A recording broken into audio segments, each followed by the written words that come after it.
Greetings, this is Bradford Donald Keller Townsend, and this is a forward research report, winter forecast 2019. I'd like to start with promotion of a blog, energyskeptic.com by Alice Friedman. There's many articles on here. I don't know, there could be hundreds. She's one of the few Americans, such as myself, who reads books. I have bookshelves like this in my home. I read at least one or two nonfiction books a week on science and focusing more on ecology and the collapse of mechanical fossil fuel powered civilization. Replying to a comment, I am not a conservative. I am a technocratic socialist, liberal. I'm surprised that people from my videos, I have over 160 videos. They probably just jump in and watch one or two and don't get the full stream of what I'm trying to educate and inform people on. One of the books here I highly recommend and did a video on her blog here is Dirt by Dr. Montgomery. It's outstanding. It talks about the shrinking arable land on the planet as we're losing. Indiana, where I live, has 5.9 million hectares of arable land for animals and plants under cultivation, from mint in the north, giant hog farms in the central part of the state, lots of maize and soybeans. So it's more than 2 times the state of Indiana's arable land is lost per annum globally, and aquifers all around the world that are used for irrigation and for drinking and cleaning and sanitation are running dry around the world as well. So we are watching the collapse of fossil fuel powered mechanical civilization, which helped the world's population go from under 1 billion around the time of the Napoleon and the French Empire, which was when the transition started shortly after that and industrialization began. Napoleon, the French Empire, the Grande Armée would have hundreds of thousands of horses and millions of tons of hay and other materials, of course, food, wheat for bread, as they had mobile bakeries to break bread, for their large armies as they, for example, their invasion of Russia or their occupation of Spain took huge amounts of resources, and that was done still by wind-powered sailing ships, gunships, and there weren't trains yet, so wagon trains, sometimes stretching for miles, of large wagons pulled by draft horses and oxen and such. My philosophy, I'll link that in the description as well, as long as her blog. My Technocracy and Socialism video, and Radical Naturalism is my philosophy. Naturalism is kind of the official philosophy, I know, of at least Indiana, Purdue University, and MIT, Caltech. Most all of your people who are trained in science and more importantly applied science are naturalists. That's the most popular. Whoa! Some extreme weather. That was thunder. I don't know if you heard that. So that's my philosophy. And why I call it radical is that I see the scientific, I'm not as being anti-scientism, that our models and theories, mathematical models and theories, such as evolution, are provisional and temporary until we can come up with a better theory and model, and to always keep an open mind and realize that almost all the theories, whether it's general relativity by Einstein, have their limitations and flaws, and it takes a long time for new ideas because we have this kind of established authoritative priesthood, and the super rich, the French call it the ultra rich, are able to repress new science that would be a threat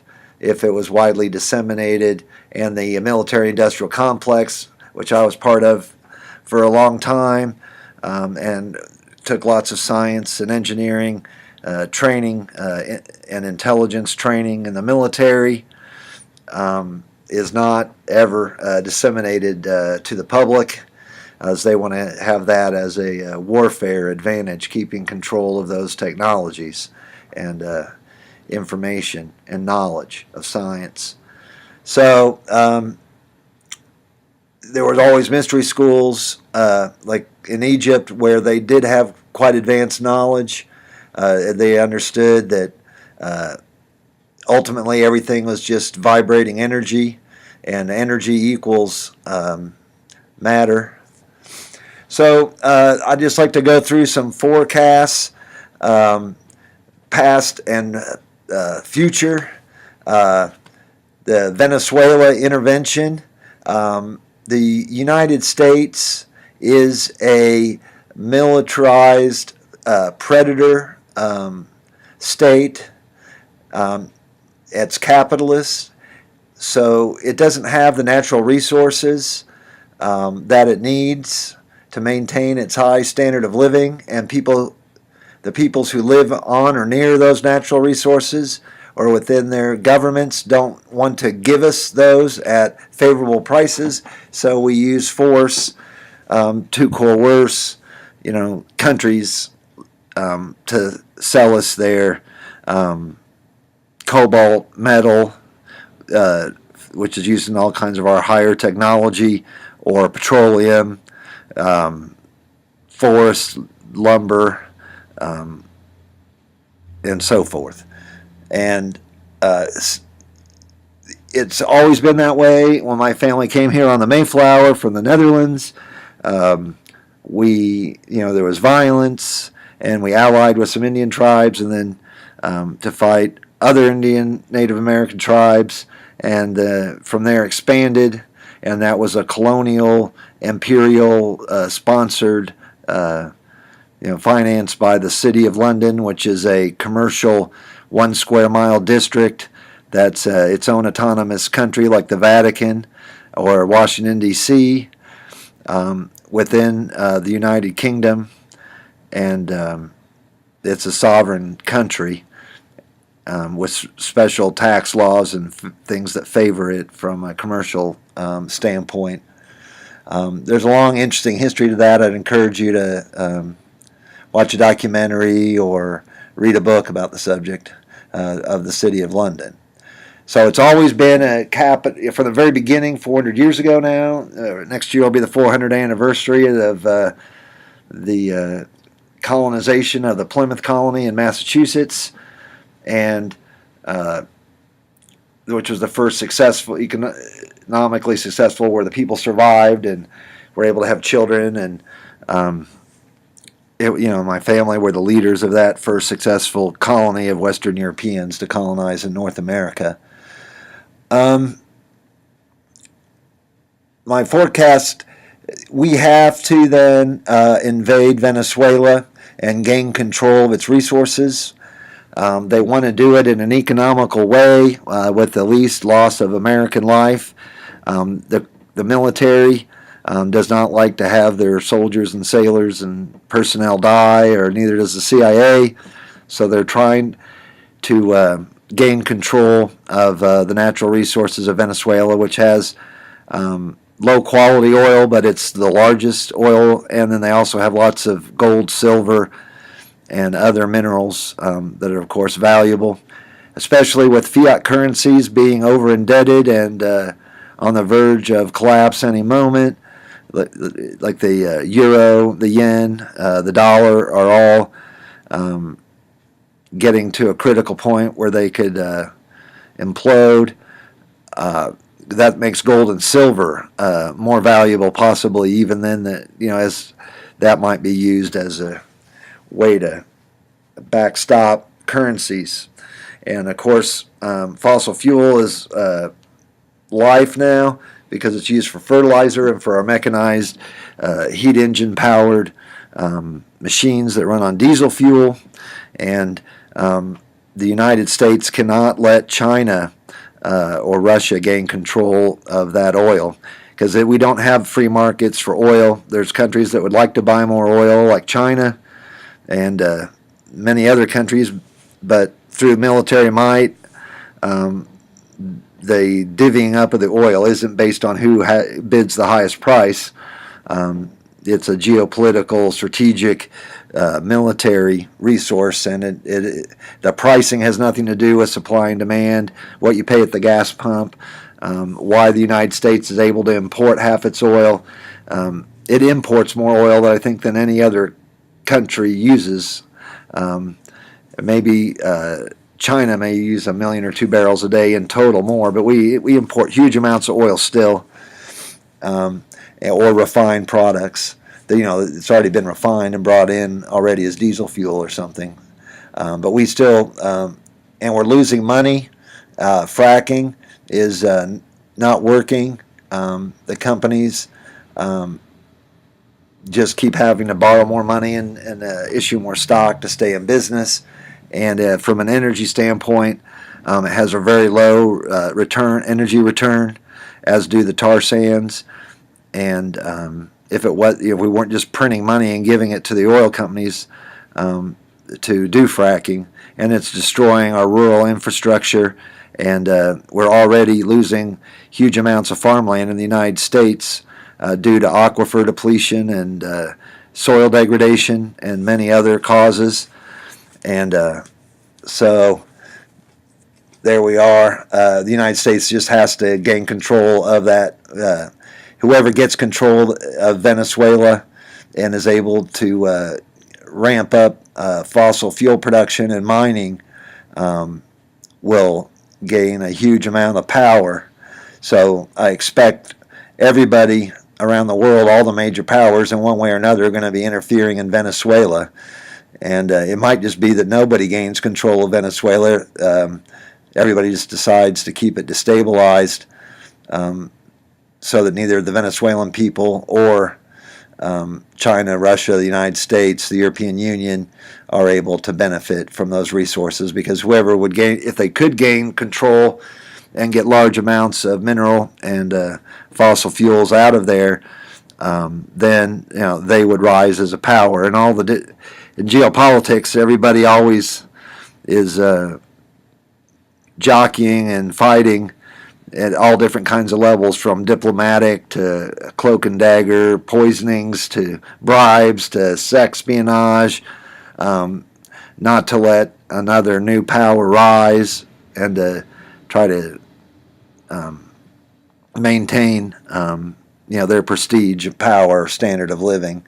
So there's just too much natural resources there. It can't just be left alone.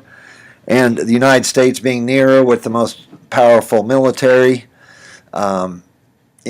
will keep intervening in there. To maintain the standard of living of the United States, we need that oil, and for it to flow to the United States and not to China or Europe or somewhere else. I forecast that. I've done videos. I explained, and even though I'm saying I agree with it, but I'm just saying, from having been in the military, and I went to Indiana University, where the director of national intelligence, Dan Burton, and the vice president went to. I know how people think at those elite schools like Indiana University, and at the Virginia Military Institute and the Army. I mean, I was educated by those institutions. and I know how the generals and the admirals and the military-industrial complex, the Boeing senior executives and such, how they think. And the American people aren't interested in becoming peasant farmers and subsistence farmers. Half of the American population or more is on the verge of abject poverty, and without continuous flows of energy and food, now we no longer grow our food. We export a lot of food, but we also import huge amounts of food, and we export food, and that food contains minerals that are non-renewable. So as people eat the food in, let's say, Egypt, and then flush it down their toilet, it's not being turned back into fertilizer. And we're down to maybe 12% of our topsoil, so we can't go. We're getting to the point where we won't be able to grow food. Probably by mid-century in a lot of places like Indiana, because they use plows and monoculture, and then dump huge amounts of chemicals, fungicides to kill fungi, and pesticides. In my lifetime, over 60% of animal life has died. I would say that insect populations in Indiana are down 80% or more in my lifetime. So we're destroying the biosphere that we need to live on. We're removing oxygen from the atmosphere because we don't have the big forests that create the oxygen and recycle and filter. They're going to go on a rampant program to denude the rainforest, mostly to grow beef and soybeans. So as the oxygen level in the atmosphere continues to decline, and the air becomes more poisonous and full of all kinds of chemicals, and with more greenhouse gases, actually they say that we could lose over the next 50 years 8 IQ points on average, because we won't be able to function and think and reason as well with the poor air quality globally, and particularly in the United States. So it's huge. So I forecast that Venezuela will be in play. Now it is in the news more. I think we have boots on the ground there now, covertly. Maybe they're not wearing uniforms, but they're there, and that will not go away, and it'll just become a bigger and bigger issue, getting control of those natural resources. I predicted extreme weather, and we had an extremely cold week or so here in Indiana. It was down to over negative 20 degrees Fahrenheit with wind chill here in Indianapolis, and then we had the temperature then rise up to plus 60 degrees, an 80-degree Fahrenheit swing in the temperature in 3 or 4 days, and that is due to the solar wind. The sun doesn't just send out sunlight; it sends out all across the spectrum, plus protons, helium atoms, carbon atoms, nitrogen atoms, iron atoms. It just spews out all kinds of matter, and our magnetic field protects us, and the sun itself has a magnetic field that protects us and the other planets from all the other stars, is solar wind and meteors and all kinds of things, and dust. So with the magnetic field of the Earth and the sun weakening, we're having unprecedented amounts of radiation. Scientists have found, like ultraviolet radiation of the higher energy. They thought 20 years ago that it was impossible for that radiation to get through the atmosphere.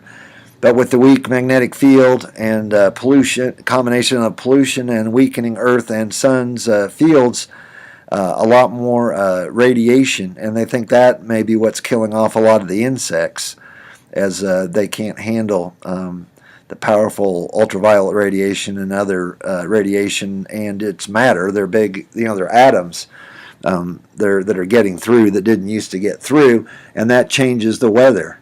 And normally, the theory is, but it's not a very, I guess it's a hypothesis, that causes more clouds and more moisture in the atmosphere, and that makes the weather more extreme. And then, of course, we're changing the chemistry and of the atmosphere, less oxygen, more CO2, and methane and sulfur oxide, which causes acid rains. It changes the pH of the atmosphere. We've changed the pH of the ocean and it's so polluted that you have to have like a hazmat suit on if a whale dies and beaches itself. There's so much toxic compounds inside of a beached whale or a dolphin or something. You have to have a hazmat suit and be real careful, and that's why we can't use desalination of the ocean water for potable water, because our oceans are so polluted. Then what do you do with all the pollution after you distill the water? That's a huge problem. I forecast the implosion of China. It's the China syndrome. Back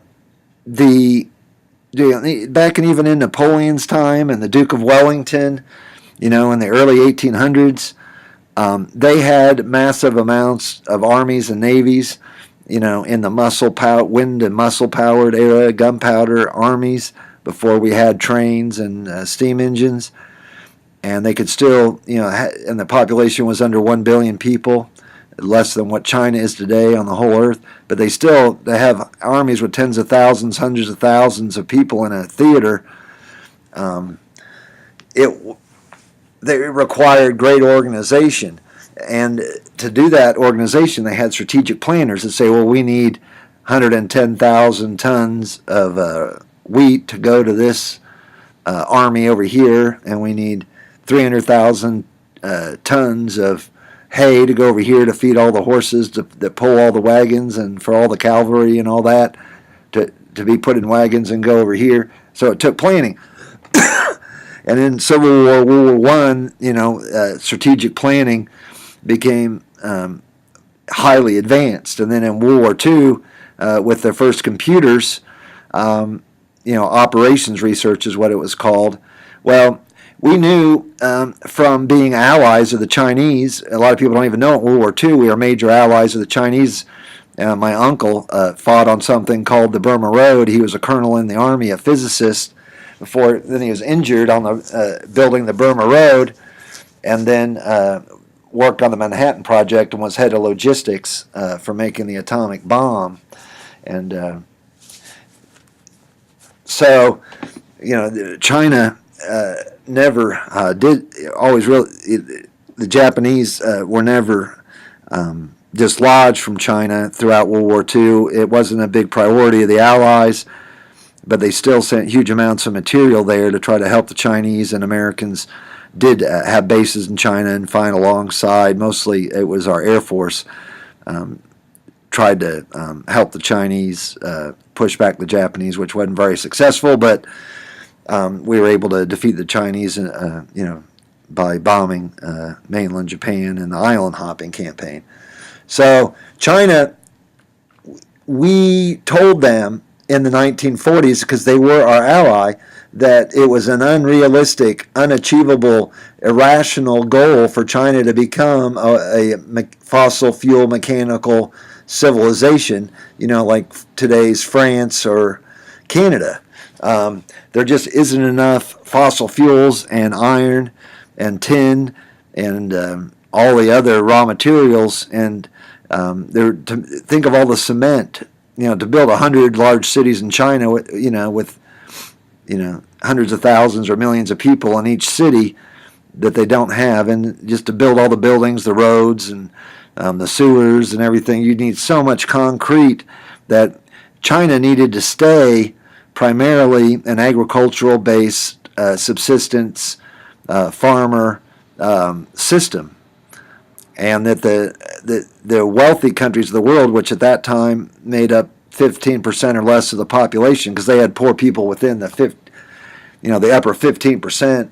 So the wealthy countries like Belgium or Switzerland, it was just impossible for China to have a standard of living like Canada, because the planet does not have enough natural resources, because they had to survey what the world's resources were and then put together almost unimaginable quantities of natural resources, the U.S. government, to fight the war. If you've ever seen a war documentary where they're just unloading the ships and there's like man-made mountains of crates and pallets full of supplies, whether it be cannon shells or just food or uniforms and everything else, it's mind-boggling.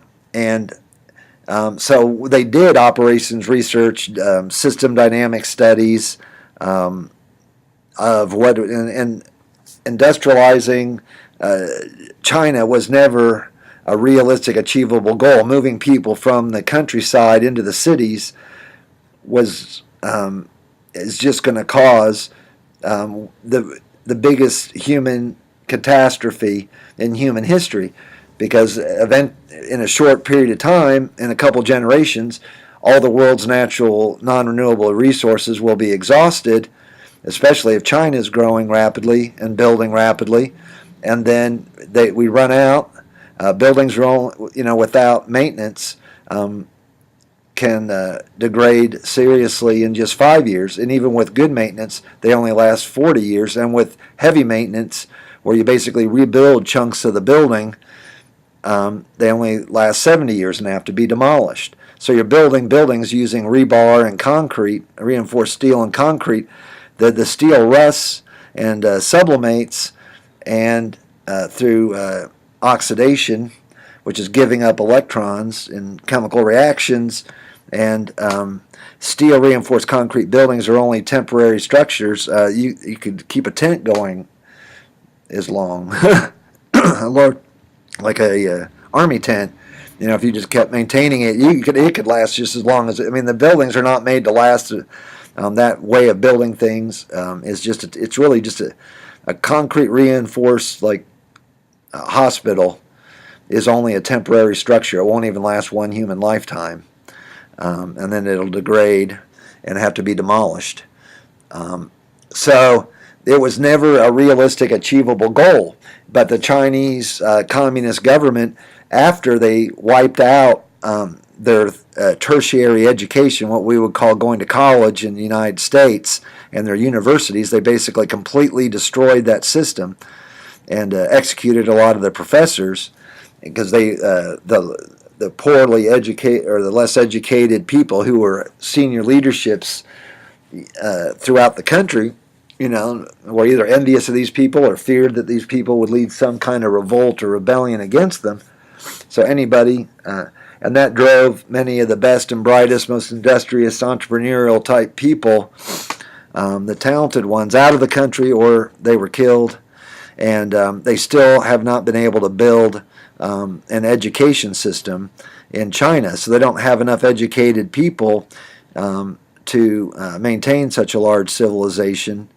And the whole thing was just irrational. It couldn't be done. They should have focused on having maybe a small core of a mechanical civilization, and then use that to teach regenerative, better agricultural practices, use better seeds, how to improve your terrace farming of rice, and that type of thing. Research, focus on agricultural research and things that were realistically attainable goals. So they embarked, and now the people have moved into the cities, and they don't know how to farm, and they need to shut the cities down and move everybody out to the countryside again. And they are in denial and delusional about the trajectory. So China was never a viable enterprise.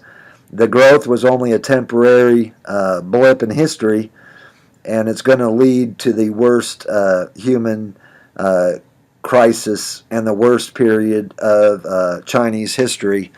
We're watching it roll out now. And the two hardest things for a big civilization to do is healthcare and financial services. And they don't have their healthcare system. They didn't get that right, and they didn't get the banking system. Banking is extremely hard to get correct. even countries that have centuries of experience in banking and finance are having problems. So their banking system was created by people who didn't know what they were doing, with no experience, and they made all the rookie mistakes, and now all that is compounding.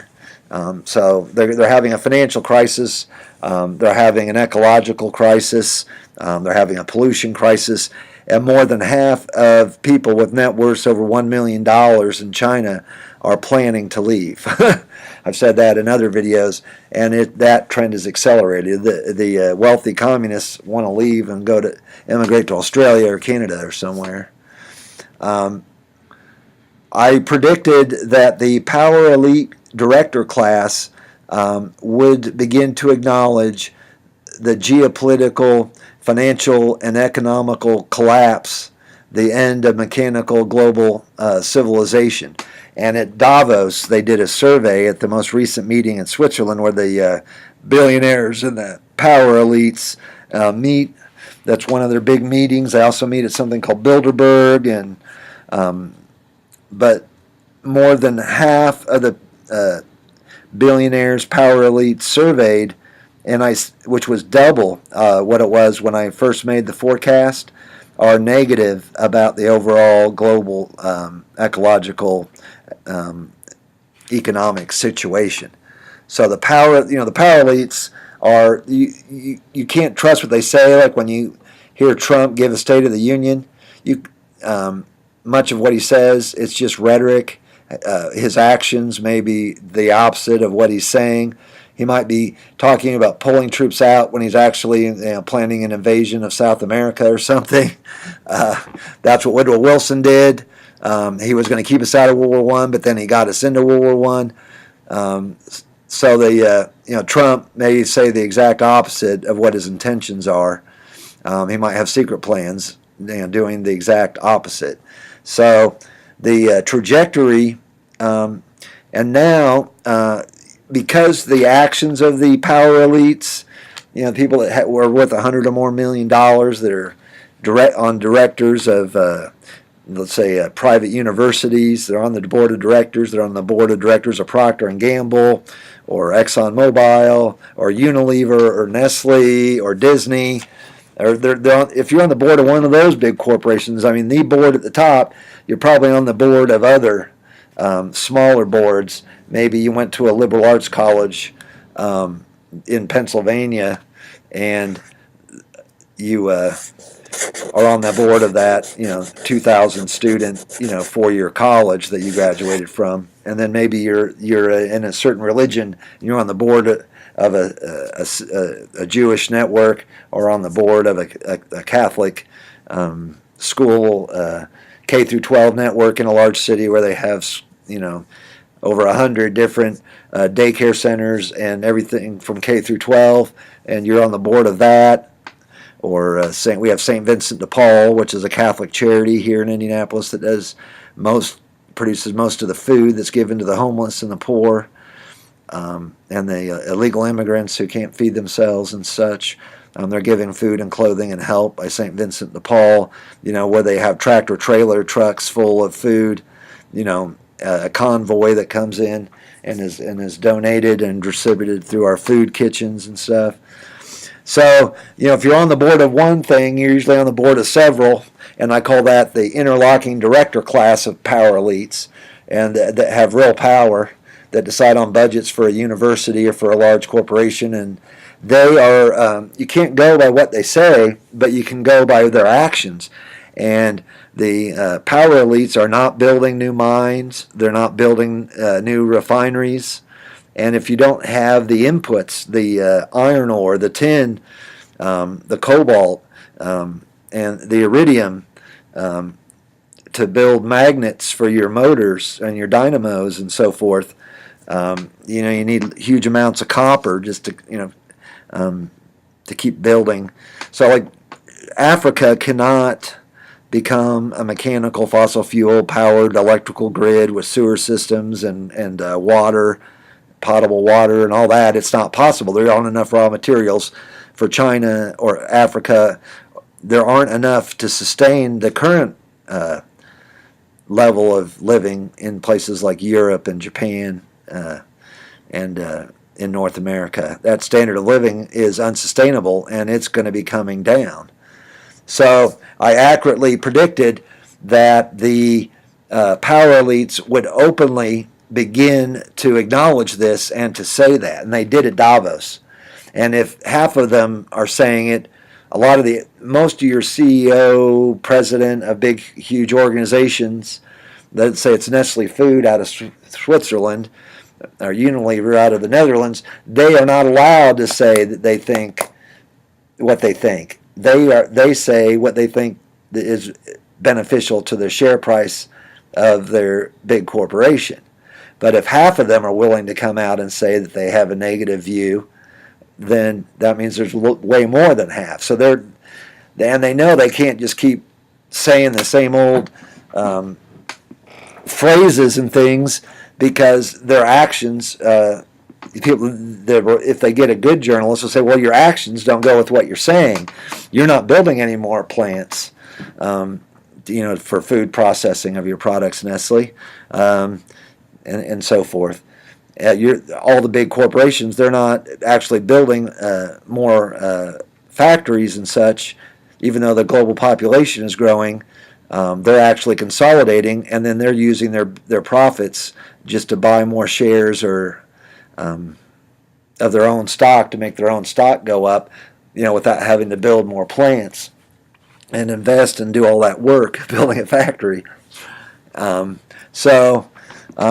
All my predictions I made over the last 3 years have come true.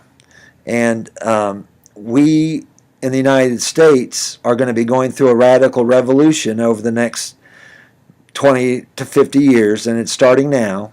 And it's been going on since the early 1970, 72, is that the majority of the American population is heading to abject poverty. And they will become disillusioned as their standard of living, as the natural resources become shortages of food and of raw materials. There's been no increase in purchasing power parity over all those years. Some people even go back farther. It was really an anomalous, that 30-year period after World War II, where the working class people that were laid off from farming because of tractors. So instead of picking cotton by hand, machines did it, and then that freed up huge amounts of labor. And then they moved up to places like Detroit and made main battle tanks for the Army, or they went to a shipyard and riveted ships and submarines together and received a huge, maybe tenfold increase in their income purchasing power. And then we deindustrialized, and those high-paying jobs went away, as robots can do those jobs. So we're going through this transition back to a peasant-based subsistence agriculture economy, and every year we're losing more farmland for people to make a living off of the land, a subsistence living, and so that's what's going on. All my predictions have come to pass. I have a perfect record. That people lie on television, because I've been a TV spokesman for the Prudential Insurance Company, mostly just locally, but I've met most and have been on national television many times. I never saved any of it, and it was really before. We had VCRs back then, but that was back in the 90s, a long time ago. So they knew that the inside people know exactly what's going on with the economy, what's going to happen, when the stock market's going to go up, when it's going to go down. But they tell you they don't know, and nobody can predict it, because they want, they're in like secret club where they have to, they use it for their own benefit to make money. But so the power elites know that this system is unsustainable. They spent trillions, tens of trillions, more than like the whole continent of Africa economy is in a year. They might be spending that alone building their bunkers and their readouts for the post-fossil fuel global economy. Because anybody who's not delusional and irrational and doesn't have cognitive dissonance, and you don't need to do what I do. You don't need to understand what an ordinary differential equation is and how to put that into a linear algebra matrix and find out what the steady states, yada yada, of systems engineering and that kind of thing.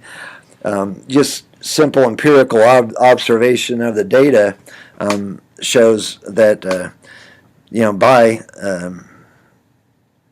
2025, the Middle East will start declining in oil production, and that's the last major conventional reserves of oil. And then as oil becomes more scarce and there's more shortages around the world, we'll just see the end of fossil fuel civilization because there won't be the energy to keep it going. And that'll happen about the middle of the 20s, and then by the 50s, pretty much globally, it will be drastically curtailed. Even in wealthy areas like the United States, will have already seen a huge change in their standard of living and everything. In 2050, we'll look back, the young people of that time, like teenagers, early 20s, won't even be imagine what life is like now, because it'll be so different with a much lower consumption, lower standard of living, and there may have been civil wars, or the United States may not even be around. By 2070, we'll be fully back to a subsistence, peasant type, wind and muscle-powered civilization with remnants or rump states that were of mostly military chieftain type people, kind of in the Hunger Games, but they might not have the television hunting show or whatever, but that'll be the way. There may be some rump areas where they consolidated enough energy and they have enough wind and solar and stuff where you have a small minorities. But the United States, a muscle, wind-powered, solar-powered civilization in the United States can support about 70 million people, but that will be declining because every year the aquifers are more depleted, so there's less water for agriculture, and the soil will lose another so many millimeters of topsoil heading toward, by 2070 our topsoil, we may only be able to support 20 million in the United States if we don't make radical changes. Best case scenario would probably be that we could, if we radically rationed and had a movement that was of the population in our system that was bigger than it took for us to mobilize for World War II, and did that to transition to a sustainable economy, we could probably support 70 million. I don't think that's the most probable outcome. It only takes terrorists to take out a dozen or so power transformers to bring down the whole power grid. And if that happens, the Army study shows there would be a 90% decline in the U.S. population just by blowing up some of our. All you have to do is throw Molotov cocktails at power transformers and fry them up. And they're custom made. They take 2 years to engineer and rebuild. So you only need a few platoons or a battalion to run around attacking water infrastructure, sewers, destroy sewer pumps and things in a few key spots and blow up some transformers, and the U.S. civilization grinds to a halt, and there's no food in the grocery stores anymore, and a lot of this stuff isn't even guarded. You just don't attack anything that's guarded. You just, who's going to guard sewage plants? Well, you go blow up, you damage a sewage plant, set it on fire, or, chemically make homemade chemicals or something. For a few $1 million, you could pretty much bring down, and you could do it to China. You could, you can do it to Russia. All the mechanical civilizations can be easily brought down by like one battalion of commandos targeting key infrastructure, if they're fanatical and willing to die to do it. But most of the stuff isn't guarded, and you could hit it all so fast, with 200 or 300 men and women that. So we live in a very fragile civilization, and all it takes is a few hundred angry people to attack our infrastructure of any of our countries, and we come down. That's the facts, Jack. Well, I talked for a long time. Peace out, and Baruch Hashem.